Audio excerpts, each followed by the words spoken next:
The high altiplano of Bolivia is almost desolate. It's very difficult for people to grow food up at this 13,000 foot elevation, but it's also the location of a huge archaeological complex called Tiwanaku.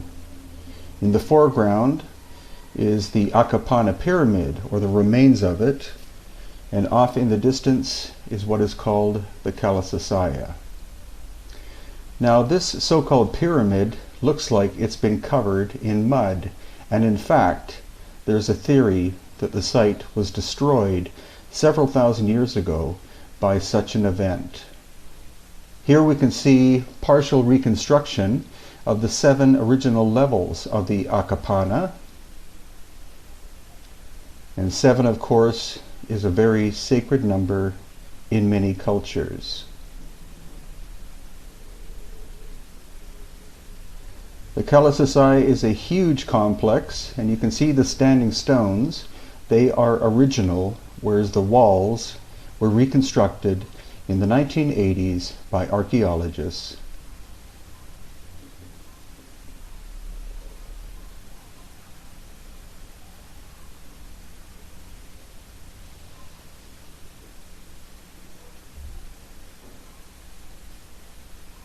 And here you see the versatility of using a quadcopter. It gives us an incredible view that is impossible to see on the ground. And now Pachacutec is approaching what is called the subterranean temple. The standing stones are immense, and you can see the amount of weathering on them indicates that they've been standing in their present location for several thousand years. Most archaeologists believe that Tiwanaku began approximately 2,000 years ago by the Tiwanaku culture and was abandoned about 1,000 years later. However, other theories speculate that the original constructions, megalithic, at Tiwanaku could be at least 15,000 years old, much older than any known culture according to conventional history. However, the evidence that you are looking at suggests very much that history as we know it stretches far back in time, much farther than what conventional archaeologists believe. Unfortunately, in the 1980s, archaeologists attempted to reconstruct the Acapana Pyramid and thought that it was adobe, when in fact the whole 7 levels were constructed out of stone.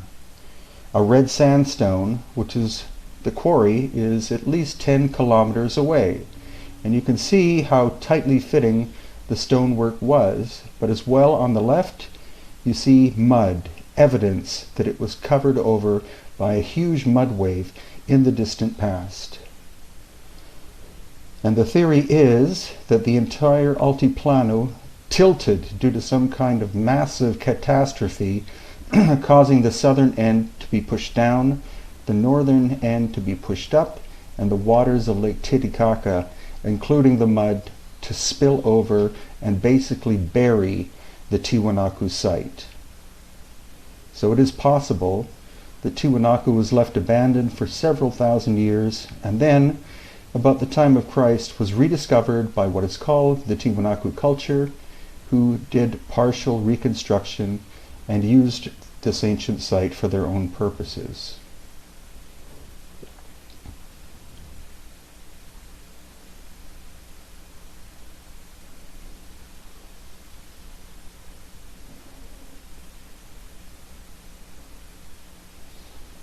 And this is the Kalasasaya, with Pachacutec rising out of the subterranean temple.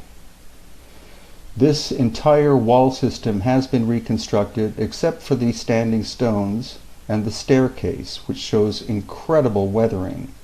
But all of the stones you see were reassembled by archaeologists, so we don't actually know what it originally looked like. And here's the famous Gate of the Sun. Most people think there's only one Gate of the Sun, but in fact there are 4 of them distributed all over the site itself, And this is not the original place where the Gate of the Sun was found. The problem with that is that it obscures history, so it makes it very difficult for us to figure out the exact placement of original stones.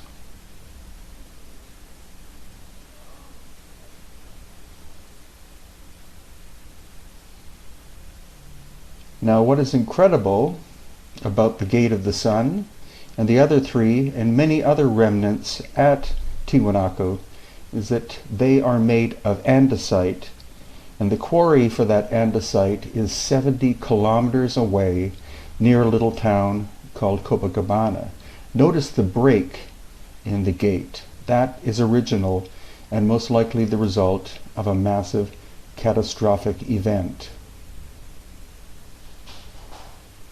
You can see on top that it was originally part of most likely some kind of wall system. Now, thankfully, I've been able to use the quadcopter Pachacutec at many locations, including Ollantaytambo and Sacsayhuaman in Peru, not Machu Picchu because it's a restricted site, but many other locations, and you'll be able to find on my YouTube channel numerous videos now and in the future that will be utilizing this amazing quadcopter technology to be able to allow us to see sites like they have never been seen before.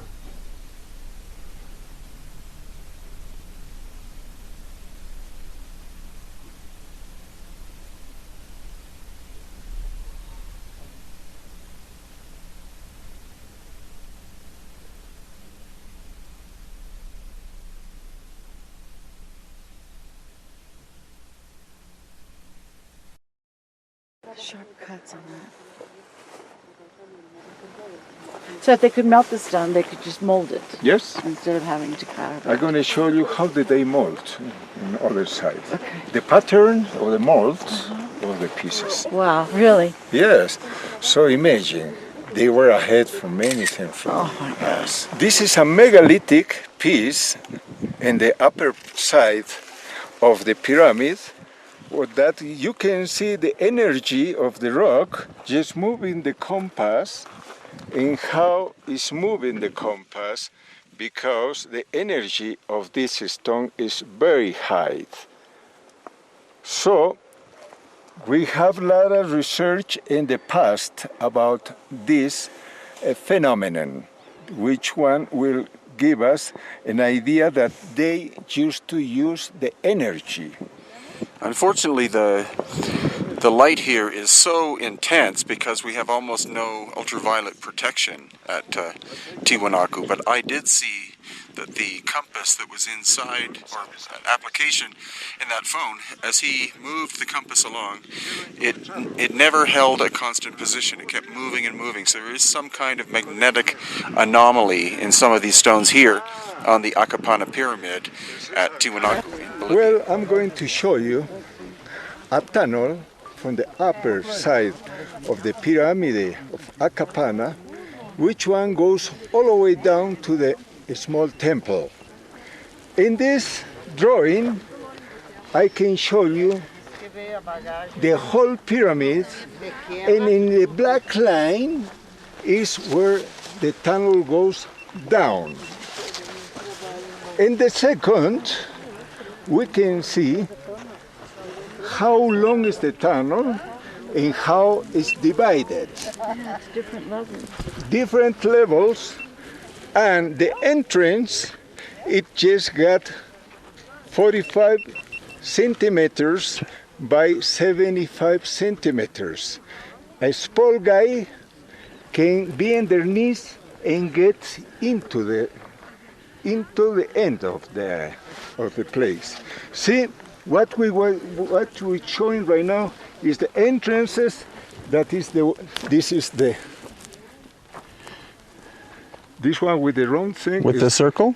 With the circle. That's yeah. where the entrance was?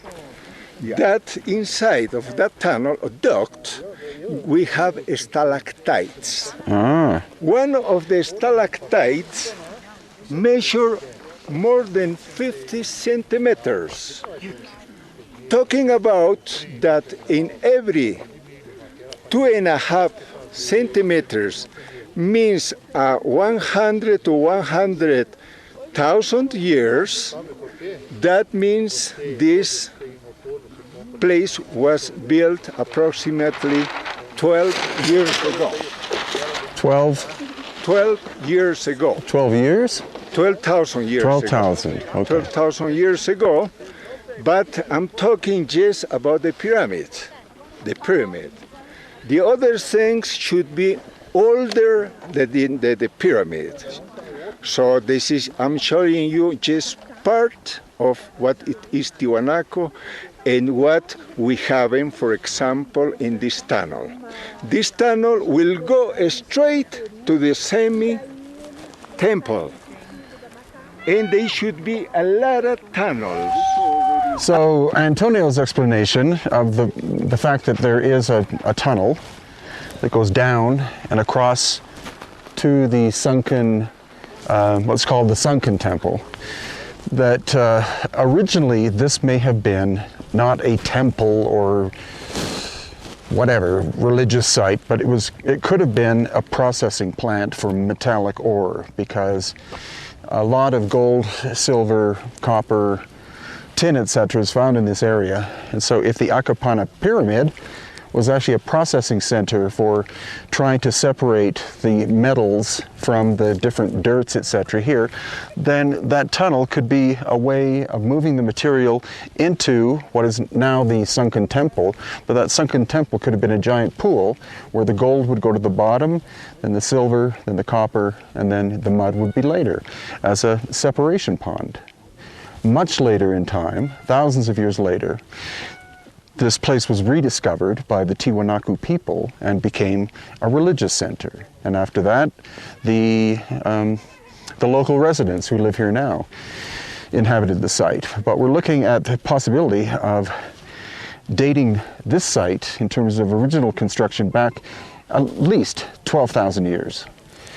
And we do know there was a global catastrophe that happened approximately 11,700 years ago that was global in terms of its impact. So this ancient site, if it was built before that time, then of course it would have been devastated, and possibly all of the residents died, and it would have been abandoned then for thousands of years. Other people would have found it in ruin, reconstructed it for their own purpose. And that's why we believe that initially this site of Tiwanaku and Pumapunku were very pragmatic in function. Again, possibly an ore processing plant. And then thousands of years later, the Tiwanaku people converted it into a religious, spiritual center. So look at how much mud there is, 6 to 10 feet, that has buried the stone construction here. And notice no mortar whatsoever. And geologists have backed up the theory that what happened to this pyramidal structure, which was once solid red sandstone, it's a giant wave of water and mud came from Lake Titicaca, which is about 7 miles that way, came over top of the entire thing and buried almost all of Tiwanaku and Pumapunku. And again, the time frame, approximately 12,000 years ago. So again, the Akapana pyramid, so-called pyramid here. And again, before these heads were put in here, before it was used as a ceremonial center, it may have simply been a pool for collecting the water and the mud and the metallic ore that came down from there through Antonio Portugal's tunnel. A settling pond. And here we have the carved statue, or a carved statue, of Viracocha. Notice he has a full beard. Now this was made during the Tiwanaku period, as in about 1,000 years ago. But it is much, much more recent than the megalithic works and the fine tooling and cutting that we have seen and will see much more of. Also, these heads. Some people have believed that they represent different ethnic types, different people from different parts of the world, but they're so badly carved and so badly eroded that how could you possibly say that one looks Chinese or one looks African or whatever? So this is evidence that this was in fact a settling pond, because these drains all go to a hole and a channel going out, allowing the whole thing to be emptied of the water, so that all you have left afterwards is the mud, the copper, the silver, the gold, and other metals. Now look at those horizontal marks. They look to me like machine marks, not hand tool marks. They're very even penetration of the stone. That could be lost to ancient high technology. This may not have originally been a drain, it could have been something else. And if you didn't know what you were looking for, you would walk right past this. This shows you part of the underground system at Tiwanaku. These stones, at one point, fit perfectly together. But what was its function originally? Not a bathtub. Possibly, again, part of the refining process. So we're now at Pumapunku. This is one of the greatest examples of lost ancient high technology. You can see this channel here with the holes.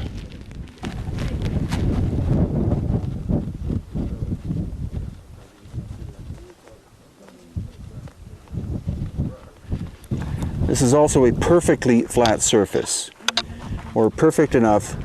It is flat within a few 10,000ths of an inch. That could not have been done by some Bronze Age culture such as the famous Tiwanaku culture. And also you see these monstrous slabs of red sandstone to get a sense of perspective. And they come from the backside of that mountain range in the background, as you can see. So these big slabs of red sandstone could be the foundation of whatever Pumapunku was originally. Of course, they depict it as being some place of spirituality or religious significance. It's more likely, like at Tiwanaku, there was a more pragmatic function, that it performed some, how can one even put it, industrial function of some kind, thousands of years prior to the arrival of the Tiwanaku people. And this is a large slab of andesite, a different stone than this red sandstone in behind. And if you look very carefully, you see the mountain range way in the back. That is where the quarry is. And the most famous features, of course, at Tiwanaku are what are called the H blocks, of which I believe there are 8. We don't know how many there were in the beginning, but 8 remain, and each one is a different shape and size. They were not produced in some factory out of a mold. Every one is different, and one is unfinished.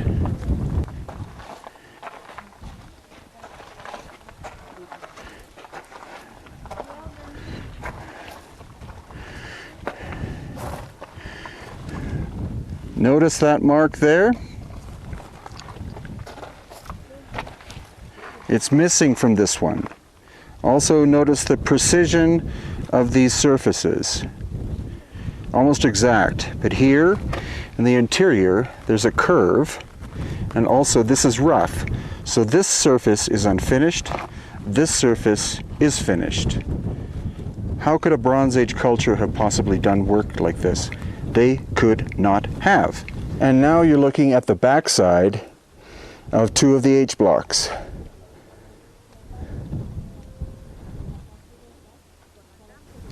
And here are the backs of the 4 H blocks that are lined up in a row. You can see they're not exactly the same.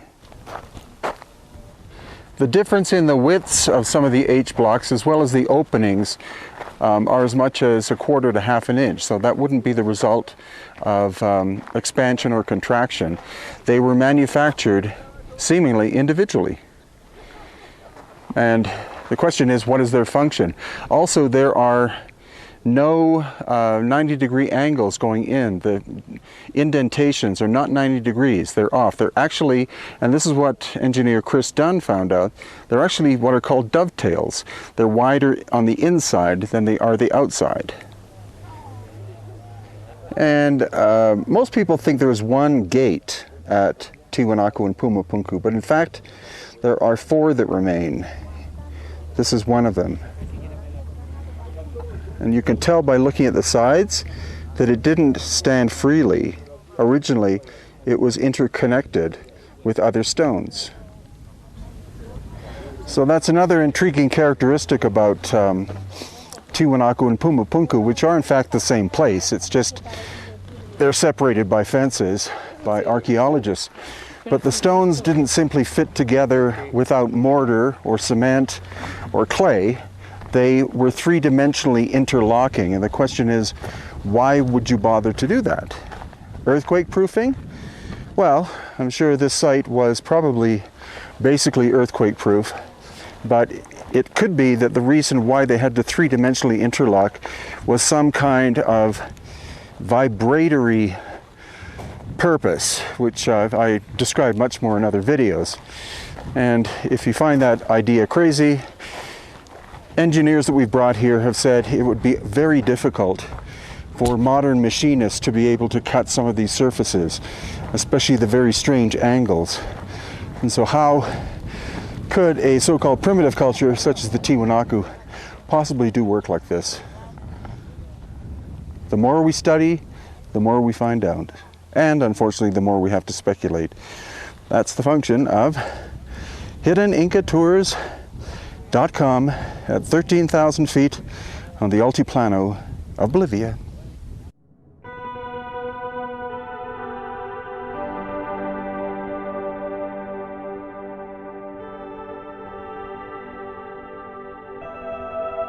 No salían ni siquiera fuera del país a poder concursar, nada. Ahora ya están haciendo. ¿Ya están? Sí, pero antes nada, nada. Ahora sí ganan hasta ahí.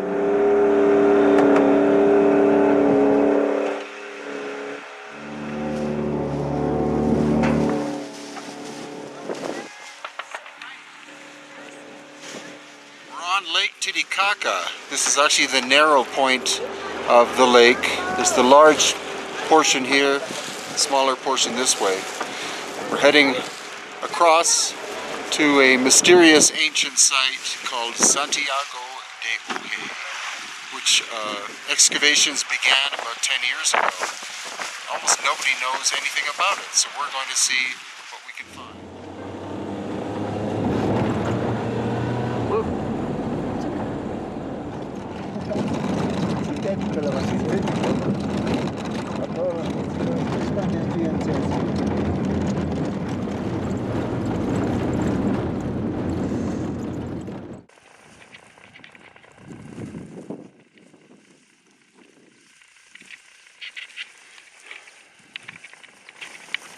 Definitely megalithic, and the stone does not look like it's local because we've driven several miles and we've seen where they've excavated for the road itself, and this material is not there.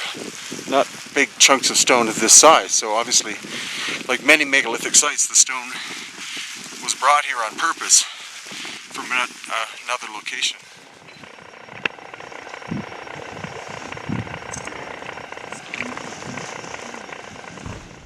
Now we get the perspective from my quadcopter, Phantom Vision 2 Plus, great little toy. And the local villagers came out in droves to look at it because they'd never seen anything like it.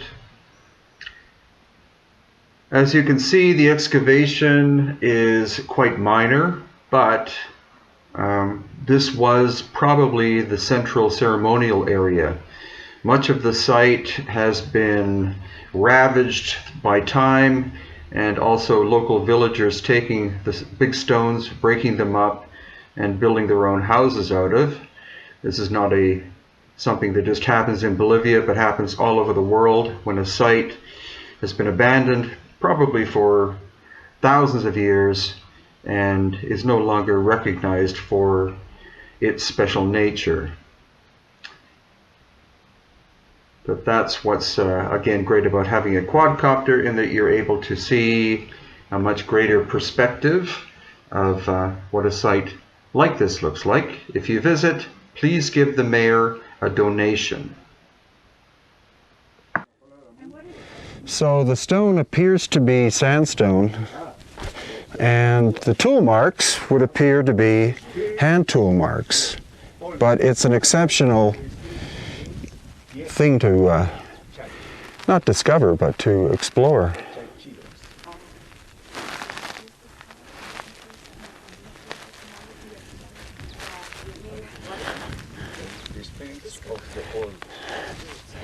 And this is some other kind of stone. Obviously it's a snake. You can see how the spiral goes, comes up here. The black part was exposed before, and it's only recently been excavated.